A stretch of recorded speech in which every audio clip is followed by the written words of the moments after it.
supplements may na-discover kasi akong supplement while I was undergoing chemo that cut my recovery in 70% faster ako nag-recover.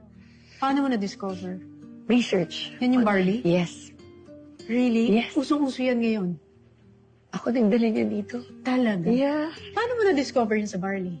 Okay, nung may sakit ako, sobrang toxic kasi nung drugs na binibigay nila, na chemo, nakakulong ako sa kwarto. Nilagay nila ako sa parang, alam mo yung parang bubble. Kasi kahit na sinong pumasok na may sipon or whatever, ganun ka mild, pwede ako mamatay. Grabe. So, ang inalaw lang sa akin ng doktor, magka-laptop, brand new. Nandun ako sa room. 21 days kang nandun, di ba, before the next chemo.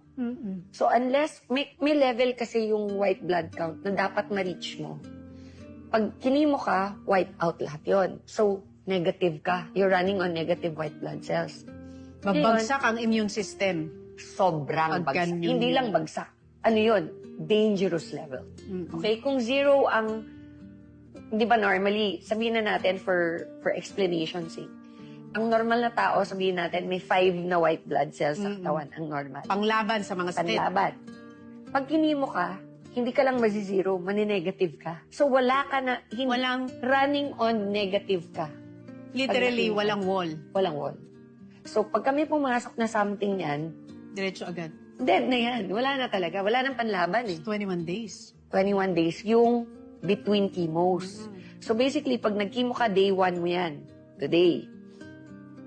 Your body, may natural ability yan na mag-produce ng white blood cells. Pero it takes time. So, day 1, day 2, day... Normally, nung first chemo ko, by day 18?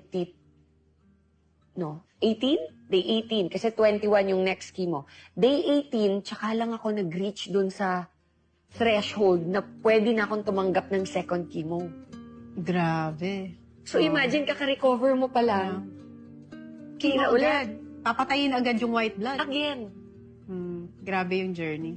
So, and pag hindi ka umabot dun sa threshold, kunyari day 21 na, negative pa yung, hindi mo pa nare-reach yung 5. 5 yung threshold, di ba? For the immune system. Immune system mo. Kasi pag hindi ka 5, kunyari 2 ka lang, hindi kakayanin ng body mo, magko-collapse. So, kailangan talaga within the 21 days, mabalik sa 5. Okay? Anong gagawin mo para mabalik sa 5? Anong gagawin mo para tulungan ang sarili mo? Ginagawa mo naman lahat na ng sinasabi ng doctors. Doon ako nag-research. Sabi ko, there has to be something na natural, na hindi more drugs, hindi more medicine. It's barley. Grass, damo. Damo siya. Hindi siya yung... Yung kulay green. Oo. Hindi siya yung... yung oats na. Yeah. Hindi yun. Yung maliit pa lang siya. 20 to 30 centimeters pa lang siya from the ground. So, ikaw yan ang na-research mo? Yes. Tapos, nung nakita mo yun? Tapos, sinabihan ko yung family na nag-aalaga sa akin at the time. Ano nyo naman ako, bilan nyo ako nito.